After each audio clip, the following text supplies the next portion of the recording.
Siete con Penalty, tutto il calcio di cui il calcio vero non parla mai, ogni domenica alle 19 in diretta sul canale 11 di Video Mediterraneo, la replica 30 minuti dopo la mezzanotte della domenica e poi siamo in replica anche sul canale 605 Mediterraneo Sat, domani lunedì alle 21:30 ed il martedì alle 18. Ulteriore replica sul canale 694 Mediterraneo News il lunedì alle 14. Però prima di parlare del campionato di promozione una battuta la devo fare con Salvo Castorina dalla sede di Catania, ecco lì c'è anche Giovanni, molto breve, siamo un po' in ritardo, ci siamo allungati, però era doveroso chiarire il tutto o quantomeno cercare di far chiarire alcuni problemi a due persone che poi amano la stessa cosa, cioè il Modica. Una battuta con Salvo Castorina, ad Aci Sant'Antonio come state messi? Perché insomma i problemi sono globali, o Modica o Siracusa o Palermo o Catania, ad Aci Sant'Antonio campionato di promozione, le cose come sono messe? I problemi sono comunque da tutte le parti e si parla sempre delle stesse cose, sempre delle amministrazioni che non aiutano e sponsor che non ci sono. Il discorso secondo me è molto più semplice. Chiunque fa da presidente o decide di fare calcio in una certa maniera più o meno professionale, io credo che abbia come primaria necessità quella di avere un budget iniziale personale. Poi se le amministrazioni, se lo sponsor è capace di sovvenzionare, quindi si riesce a recuperare qualcosina dal budget che si era ipotizzato di spendere, ben venga, ma chiunque decide di fare calcio, che siano i presidenti, ma in tutte le categorie, secondo me devono avere prima di tutto un loro budget iniziale personale e poi se sono bravi li recuperano da un'altra parte. Certo. Perché non funziona così, certo. Perché allora il calcio, il presidente lo può fare anche mio figlio che ha 8 anni. Ed è una bella cosa quella che dici. Giovanni, 30 secondi anche su questo pensiero, soprattutto nei confronti di un'amministrazione come Mister Bianco, che in questo caso addirittura ha rinunciato a un campionato di eccellenza, ma ci sono due realtà Mister Bianco, provincia di Catania, che sono l'NB Mister Bianco e l'Inevi Mister Bianco. È vicina in questo caso alla società l'amministrazione? No, guarda, l'amministrazione francamente non voglio entrare nel merito, io devo dirti che noi nella nostra società stiamo bene, io sto bene, la società sta mantenendo tutti gli impegni in maniera anche abbastanza puntuale e quindi stiamo bene da questo punto di vista. Chiaramente le spese di un campionato di prima categoria non sono quelle di un campionato di eccellenza, me ne rendo ben conto, però devo dirti che nella nostra dimensione abbiamo trovato una società che ci sta facendo stare bene da questo punto di vista. Benissimo, ti ringrazio Giovanni, ci vedremo tra poco, l'avevo promesso, tra poco congedo il Presidente, prima di mandare in onda un servizio che parla di carnevale, parla di giovani che per l'occasione hanno partecipato a un torneo di carnevale in maschera giocando a pallone, i bambini poi sono straordinari. Modica prima squadra, ma Modica settore giovanile ha un'idea di quello che può essere il progetto oppure dovete ancora prima assestare il discorso della prima squadra oppure puntare successivamente al settore giovanile che diventa sempre l'anima, parliamoci chiaro, di una società? No, già noi sin dall'inizio stagione abbiamo puntato sul settore giovanile, abbiamo fatto dopo parecchi anni la Juniores, quindi che è prima in classifica. E quindi questa è una cosa positiva. Abbiamo fatto la scuola calcio, quindi noi puntiamo principalmente sul settore giovanile ed è stata una nostra base da inizio stagione. Quindi da inizio stagione noi abbiamo la Juniores, scuola calcio e via dicendo. Perché poi da lì escono giustamente Sì, volevo fare un appunto al DS Salvo Castorina. Castorina, sì, dove diceva che anche suo figlio di 8 anni può fare il presidente così.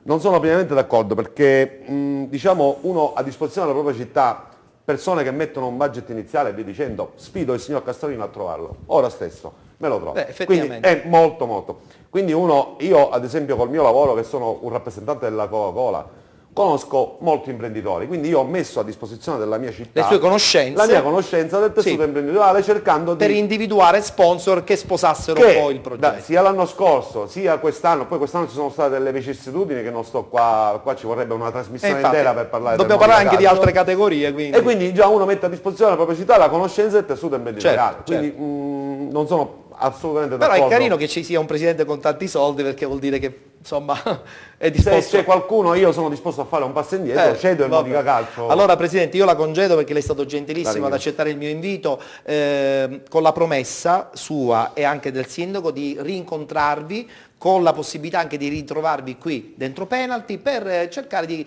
far sentire alla cittadinanza di Modica quali sono stati poi alla fine i risultati Certo. di questo bene comune, che io lo chiamo bene comune perché credo che sia fondamentale. Sì, dobbiamo solo, a volte si dimentica il passato facilmente. Vabbè. Quindi non dobbiamo, non si deve dimenticare Lo il so. passato perché Vabbè, però in tutte le cose, nella vita sono abituato, molte persone dimenticano il passato. E invece non, si può non si dimenticare, deve dimenticare. non si può dimenticare proprio in questo caso il Modica Calcio. certo, perfetto, grazie Presidente. Allora a questo punto l'ho già anticipato, adesso lo guardiamo insieme, questo bel servizio dedicato al torneo di Carnevale organizzato dalla Jeunesse di Catania in collaborazione con la Pro Calcio di Frosinone. È stato un modo particolare per 4 squadre giovanili di vivere il Carnevale 2015 in una maniera assolutamente goliardica, soprattutto giocando a pallone. Guardiamo il servizio.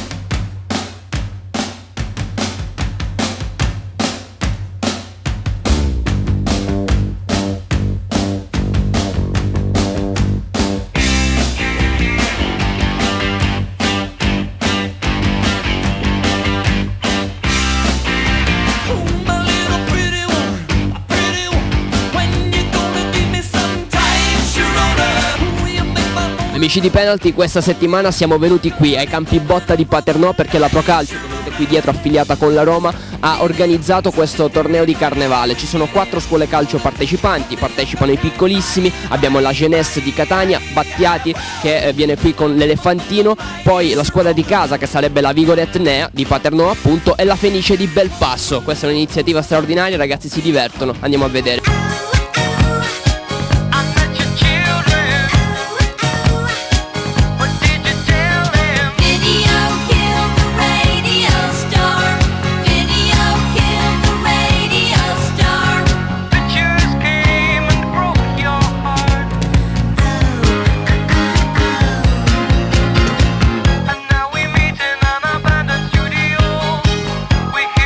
Sì, oggi abbiamo fatto questa iniziativa proprio per stare insieme ad altre società in una giornata speciale per divertirsi e appunto per socializzare. E noi siamo fieri e felici di portare avanti questo progetto e di crescere questi bambini.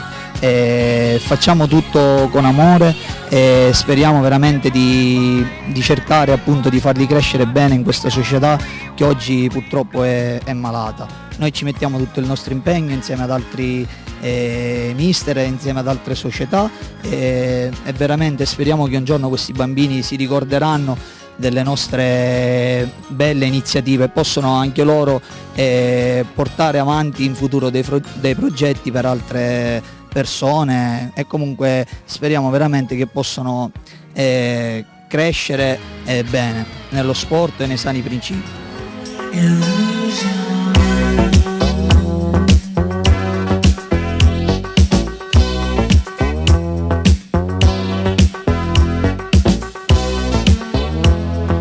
Siamo qui con Giuseppe Botta, mister della Vigor. Mister, ci si alza un po' presto la mattina, però la ricompensa c'è tutta, o sbaglio? Tanti sacrifici per poi essere ripagati così, in questa maniera, con queste splendide giornate. Cosa si insegna ai ragazzi, mister? E intanto l'educazione a stare insieme prima di tutto, a divertirsi e poi piano piano magari qualche tocco di calcio che non guasta.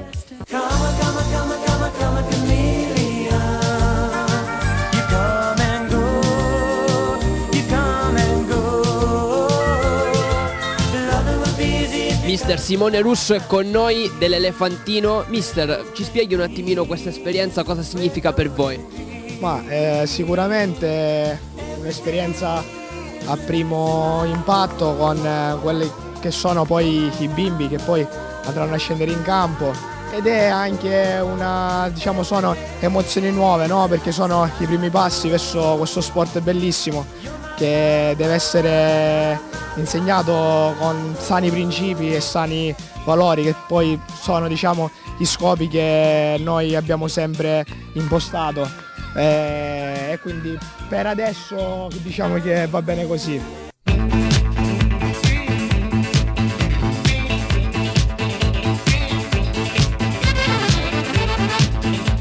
Valerio, tanti bambini per una giornata di sport e divertimento anche mascherati.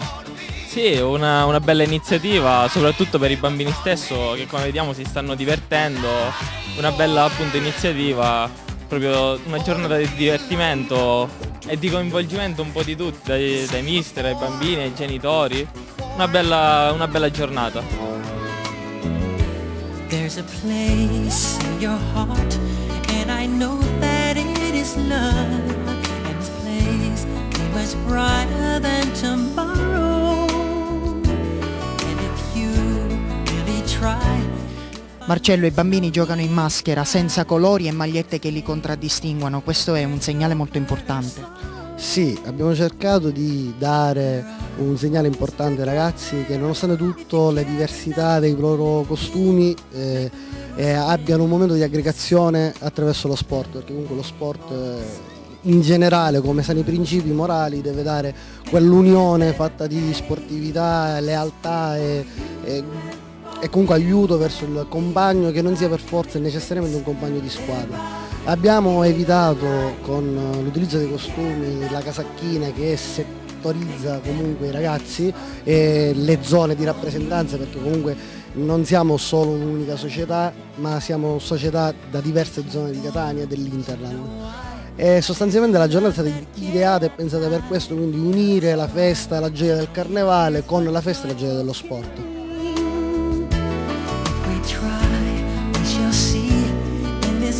I bambini si divertono, ma i grandi insieme ai bambini riescono a divertirsi? Sì, io spero di sì, con questo pubblico che c'è oggi penso di sì, speriamo che niente, che vada tutto bene e niente. La vicinanza dei genitori è importantissima per questi ragazzi? Molto importante, sì, per i bambini sì, che almeno ci hanno visto un modo di sfogo anche per loro stessi, capito? Una gioia, sì, e niente, tutto qui.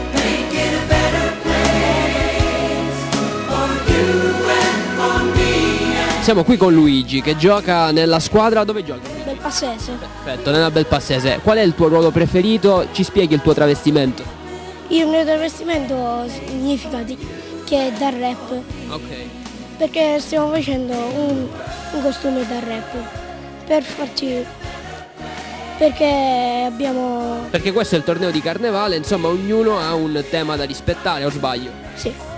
Ci siamo divertiti un sacco. Mi sono divertito pure a fare tanti gol e a giocare insieme ai compagni e delle altre squadre. Raccontami un po' della tua passione per il calcio, per chi tifi? Tipo per il Palermo e il Catania. Come ti chiami? Bodi. Ti sei divertito? Sì. Raccontami della tua partita, cosa hai fatto? Abbiamo fatto 3 gol, 3-0. Bravissimo, ma qual è il tuo giocatore preferito? Non lo so. Non lo so, tutti? Tutti. Per quale squadra tifi? Gialli.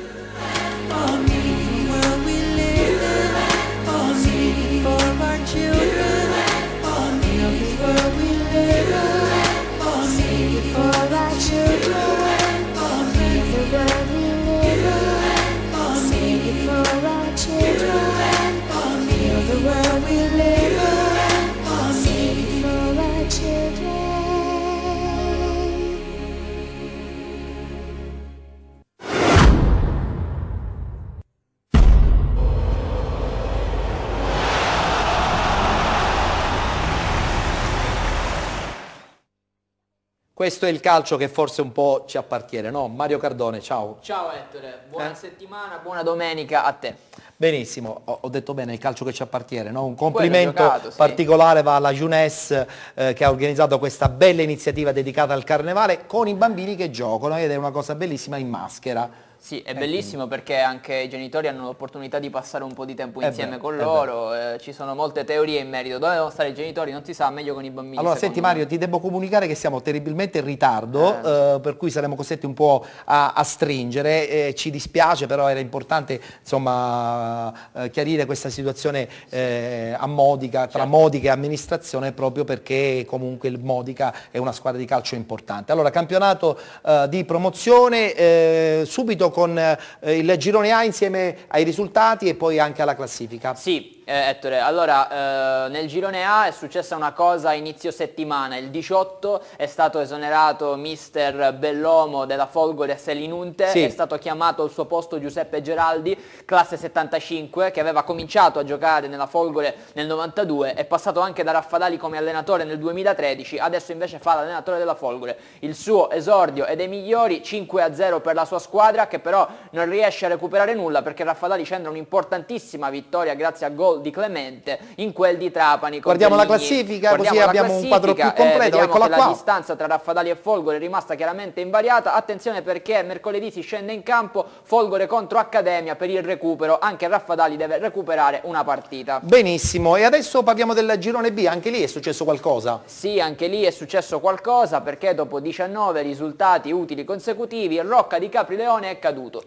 Abbiamo parlato con il presidente Giacobbe che era amareggiato fino a un certo punto, si godeva la domenica, in realtà il portiere Caserta ha avuto una pessima giornata, 2 errori in combinazione anche con la sbadataggine di un difensore, può capitare, comunque il Rocca di Caprileone resta primo in quanto nessuno fino al Merì, come possiamo vedere dalla classifica, vince, nessuno vince dalla prima alla sesta classificata. Il Mistretta non ne approfitta, però a Mistretta in provincia di Messina a 1000 metri di altitudine sono contentissimi del campionato che stanno facendo, lo vogliono ribadire perché erano partiti da neopromossi per rimanere in categoria, invece sono lì su. E allora quindi insomma è super positivo. Mentre nel girone C insomma sta succedendo quello che non ci aspettavamo in questa parte finale del campionato, questo Trecastagni che ha mollato, sappiamo tutti che cosa è successo anche a livello dirigenziale, sì. E lo Sporting Taormina che a questo punto vede probabilmente la striscia dell'ultimo chilometro. Lo Sporting ha 10 punti di vantaggio, 18 sono quelli disponibili ancora, però il Trecastagni scenderà in campo da qui alla fine con dei ragazzini, con degli juniores, quindi è presumibile che possa perdere tutte le partite o quasi comunque, quindi per quanto riguarda il discorso primo posto tutto sembra deciso per mister Coppa. Allora, ACI Sant'Antonio, dobbiamo un attimo parlare con il direttore sportivo dell'ACI Sant'Antonio, Salvo Castorina. Salvo, io credo che comunque la stagione dell'ACI Sant'Antonio è stata un po' tribolata, no? All'inizio forse si sperava in qualche risultato più positivo, poi che cosa è successo? È successo che insomma, qualcuno ha mollato, non so se la dirigenza oppure qualche giocatore. Purtroppo noi siamo partiti con l'entusiasmo della vittoria dell'anno scorso e ci siamo convinti che facendo una campagna acquisti in un certo modo avremmo continuato da dove avevamo lasciato. Però è anche vero che il calcio non è una scienza esatta, allora ci sono state tante piccole gocce che hanno riempito questo bicchiere che ci portano a parlare di una stagione quasi fallimentare. Comunque vogliamo anche dire che è stato cambiato anche il mister, è andato via Tosto ed è arrivato Zingarino. È cambiato l'allenatore, il presidente ha deciso di fare questa operazione. Non ti vedo molto contento. Si è assunto comunque le responsabilità perché una serie di situazioni particolari, quindi è stato fatto questo avvicendamento, si spera che la stagione finisca quanto prima perché in questo passo si può continuare solo a fare peggio. L'importante è che si salva la categoria. Sì, 30 secondi, vai. Sì, 30 secondi, ricollegarmi al discorso del presidente del Modica. Non per fare polemica, anzi mi dispiace che è andato via. Se lui asserisce che e non voglio fare i conti in tasca perché non è di mia competenza, io faccio conti in tasca al presidente per il quale lavoro, se lui asserisce che il 15% del suo budget totale sono i 30.000 euro che deve dare il comune, ma allora se il 15% di 30.000 euro vuol dire che la sua stagione costa dai 200 ai 220 mila euro. E sono non tanti. credo che un presidente che abbia già fin qui, come lui asserisce, è uscito 190.000 euro, si confonda per 30.000 euro e non faccia stare bene i suoi giocatori. Vabbè. Io credo che sia qualcosa di più e non voglio fare polemica. Benissimo, grazie Salvo, così non mi metti in difficoltà, grazie Salvo. Allora, passiamo adesso all'ultimo girone, nel frattempo vedo già in postazione anche il nostro inviato Francesco Casicci, ciao Ciccio. Buonasera Ettore, buonasera a tutti ovviamente i nostri ascoltatori. Perfetto, allora diamo subito parola al nostro Mario perché così ci fa il quadro completo, perché poi c'è stato Francesco che ha seguito questo ennesimo incontro della Sicula Leonzio vittoriosa contro il Palazzolo. Vai. Innanzitutto volevo anche salutare il direttore Castorino, un po' che non ci sentiamo, poi magari parleremo dopo visto che non c'è stato il tempo. Comunque in vetta hanno vinto tutte Ettore, con il risultato di 4-0, Sicula Leonzio, Gela e Santa Croce. Anche l'Atletico ha vinto in anticipo 2-1, una vittoria molto sofferta che è arrivata con un gol alla fine di Venniro, colpo di testa su assist di Leone che ne sta sfornando a raffica. Ha vinto anche il Gela, secondo Alfio Chiavaro, che sarebbe il difensore principale di questa squadra. Il Gela era all'ultima spiaggia contro il Ragusa, è riuscito a vincere 4-0 con la tripletta del suo difensore goleador, il terzino sinistro Campanaro, che ha segnato il 9° gol stagionale e non batte nemmeno i rigori. Un terzino goleador, un perfetto. terzino veramente fenomenale. Benissimo. Anche la Sicula Leonzio ha vinto 4-0 dopo una settimana di silenzio stampa, e quindi adesso passo la parola a Casicci per capire Francesco, che tipo di effetto ha sortito questa Francesco, hai anche delle immagini, ce le vuoi commentare? Soprattutto raccontaci in maniera abbastanza veloce, perdonami ma oggi abbiamo un po' sforato e quindi ci troviamo in difficoltà anche con gli altri campionati, questa bella vittoria comunque della Leonzio che insomma credo che probabilmente è sulla retta via verso la promozione. A te Ciccio. Beh, davvero la retta via c'è sempre stata, più o meno non l'aveva smarrita, qualche problemino diciamo su questa strada, però comunque complimenti alla Sicula Leonzio che ha regolato con il punteggio di 4-0 il Palazzolo, che era venuto per vincere, almeno stando a quello che aveva dichiarato presso il loro sito internet lunedì. 4-0, 4 gol con Diego Grisiglione che ha firmato il gol al 20° minuto e vedete le immagini appunto montate da Fulvio Begherucci, una partita all'Angelino Nobile praticamente vinta dal 20° in poi sino al 90° quasi in scioltezza, perché c'è stato questo gol di Grisiglione al 20° minuto sul calcio di punizione di Francesco Fascetto, il portiere che non è stato bravo a trattenere la sfera, poi un evento che ha condizionato sicuramente la partita, ossia al 23° minuto l'espulsione di Quarto, doppio cartellino giallo per lui, qui vedete il gol nell'immagine, appunto il numero 7, classe 97 Grisiglione che mette il pallone in fondo al sacco, al 23° minuto, cioè 3 minuti dopo, Palazzolo in 10, a quel punto la partita è cambiata in maniera direi totale e irreversibile per i gialloverdi, che non ci sono praticamente più stati in campo tranne per questa ottima palla gol che ha avuto il numero 9 Gennarini. Si va negli spogliatoi, un secondo tempo a tinte bianco-nere praticamente dal 46° minuto fino al 90°, c'è stata anche un po' di accademia, qui vedete il 2-0 di Lino Signorelli, colpo di testa su assist dell'entrato da pochissimi minuti Francesco Cordova. Siamo al 65° minuto, al 70° minuto, cioè 5 minuti dopo, ancora Cordova, pennella per Davide Ardizzone che firma il 3-0, è un gol che praticamente chiude il conto. Poi all'80° minuto Giuseppe Carbonaro firma un gol che davvero solo grandi attaccanti possono realizzare, perché vedete questo pallone che va a stamparsi prima sul palo e poi in fondo al sacco. Morale della favola, 4-0 Sicula Leonzio e 15ª affermazione stagionale. Perfetto, ti ringrazio Francesco, sei stato come al solito velocissimo, con te appuntamento la prossima settimana per parlare ancora del campionato di promozione. Promozione che chiudiamo con Mario perché deve darci un altro ulteriore quadro. Siamo giunti al termine del nostro spezzone, però volevo dirvi che il 25 febbraio si giocherà la Coppa di promozione molto importante, vi leggo le squadre che si affronteranno nella gara di andata, il ritorno 11 marzo, Sporting Taormina contro Santa Croce, Rocca di Caprileone contro Cus Palermo, Libertas contro Atletico Catania e Ionica contro Borgata Terrenove. Allora io per chiudere il campionato di promozione volevo mandare un saluto al direttore generale del Comiso, Giovanni Di Prima, che insomma ultimamente è stato sottoposto ad un intervento chirurgico, è andato bene, grazie al cielo, lo aspettiamo prossimamente anche qui nei nostri studi di penalty. Un abbraccio al direttore Giovanni Di Prima del Comiso. Detto ciò, a questo punto la parola la diamo a te. Oggi hai parlato poco, tra l'altro oggi è la tua ultima puntata, almeno per questa serie, no? Ci lanci la pubblicità? Sì, rimandiamo la pubblicità, restate sempre con noi. Penalty.